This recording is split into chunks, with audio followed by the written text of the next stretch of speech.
खलील जिब्रान की कहानी दूसरी भाषा।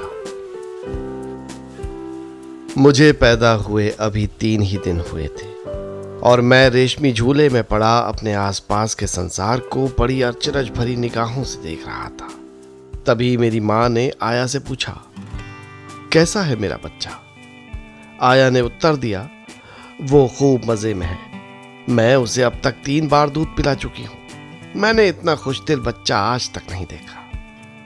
मुझे उसकी बात पर बहुत गुस्सा आया और मैं चिल्लाने लगा, माँ ये सच नहीं कह रही है। मेरा बिस्तर बहुत सख्त है और जो दूध इसने मुझे पिलाया है वो बहुत ही कड़वा था और इसके स्तनों से भयंकर दुर्गंध आ रही है।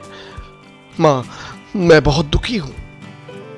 परंतु न तो मेरी माँ को मेरी बात समझ में आई और न उस आया को, क्योंकि मैं जिस भाषा में बात कर रहा था वो तो उस दुनिया की भाषा थी जिस दुनिया से मैं आया था।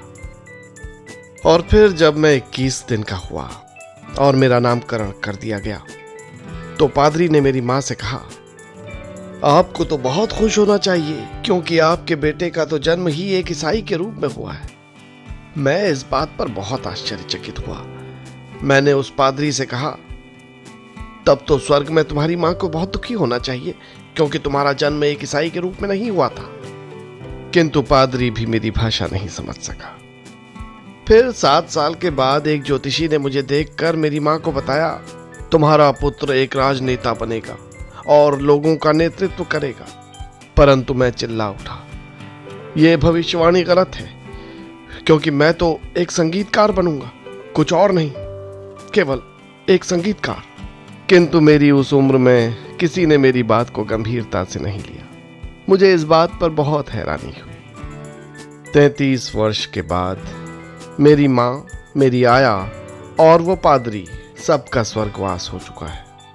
ईश्वर उनकी आत्मा को शांति दे। किंतु वो ज्योतिषी अभी जीवित है। कल मैं उस ज्योतिषी से मंदिर के द्वार पर मिला।